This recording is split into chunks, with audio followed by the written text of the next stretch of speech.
حضرت حذیفہ بن یمان ایک صحابی تھے، میرے نبی کریم علیہ السلام نا ان سے راز کی باتیں کرتے تھے۔ ہر بندے کا ہاضمہ ٹھیک نہیں ہوتا، سب سے راز کی بات نہیں کرنی چاہیے۔ حضرت حذیفہ بن یمان کہتے ہیں حضور راز کی باتیں بتاتے۔ مدینہ منورہ میں جو منافقین تھے ان کی لسٹ بھی نبی پاک نے حضرت حذیفہ بن یمان کو دی تھی۔ جب کوئی مشکوک آدمی مر جاتا نا تو صحابہ کہتے ہیں ہم دیکھتے اگر حضرت حذیفہ نے جنازہ پڑھا ہے تو ہم بھی جنازہ پڑھ لیتے۔ نبی پاک نے بھی کچھ جنازے نہیں پڑھے، ترمذی میں ہے، فرمایا عثمان سے جو بغض رکھے اس کا جنازہ نہیں پڑھیں گے۔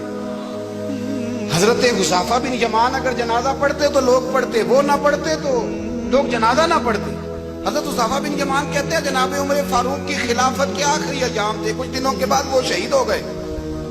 فرماتے ہیں آدھی رات کا وقت تھا، میں گھر میں سویا تھا بڑا بے فکر، اچانک میرے دروازے پہ دستک ہوئی، میں گھبرا کے اٹھا، اتنی رات کو کون آیا؟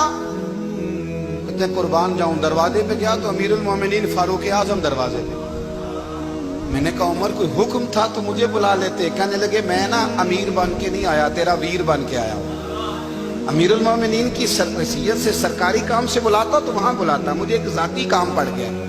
کہتے میں نے عمر کو گھر کی اندر بلا کے چارپائی پہ بٹھایا، میں نے کہا حضور میں غریب آدمی، میں کیا آپ کے کام آ سکتا ہوں؟ تو کہتے ہیں انہوں نے نا مجھے ساتھ بٹھا لیا، پھر میرا ہاتھ پکڑ لیا، کہنے لگے تو عمر کو جانتا ہے؟ عمر جھوٹ نہیں بولتا، تو جانتا ہے عمر وعدوں کا پکا ہے؟ کہا حضور جانتا ہوں۔ کہا میں اس وقت آیا ہوں جب دیکھ بھی کوئی نہیں رہا۔ حضرت حذیفہ بن یمان کہتے ہیں پریشان ہو گیا، حضور پہلیاں نہ بجھوائے، مہربانی کر کے بتائیں کدھر آئے ہیں؟ حضرت عمر فاروق فرمانے لگے 62 سال کا ہو گیا ہوں، 63 میں چل رہا ہے، داڑھی سفید ہو گئی ہے، پھل پک گیا، اٹھ فریدہ ستیا، داڑھی آ گئی دور، اگا نیڑے آ گئی، پیچھا رہ گئی دور، اب قبر اشر کا معاملہ صاف نظر آنے لگا ہے۔ کہا حضور مجھ سے کیا چاہتے ہیں؟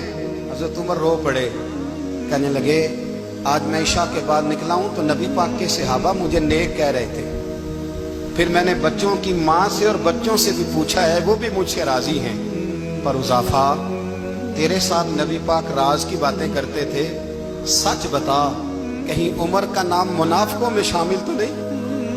سچ بتا ان منافقین میں تو شامل نہیں، کہیں اوپر سے تو نہیں سارا کچھ؟ حضرت حذیفہ بن یمان کہتے ہیں میں باپ کے مرنے پہ اتنا نہیں رویا جتنا عمر کے سوال پہ رویا۔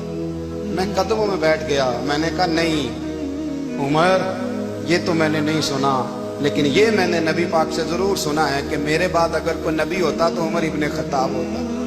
یہ میں نے اپنے کانوں سے سنا ہے کہ عمر جس گلی سے گزرے شیطان رستہ بدل جاتا ہے۔ یہ میں نے اپنے کانوں سے سنا ہے کہ 950 سال حضرت جبریل جناب عمر کی شان بیان کرے تو پھر بھی بیان نہیں ہو سکتا، یہ میں نے ضرور سنا۔ دوستو ساری زندگی حضرت عمر نے اگر دوسروں کا محاسبہ کیا تو اپنا اور اپنے بچوں کا بھی کڑا خیال رکھا، اپنی ذات پر بڑی توجہ دی۔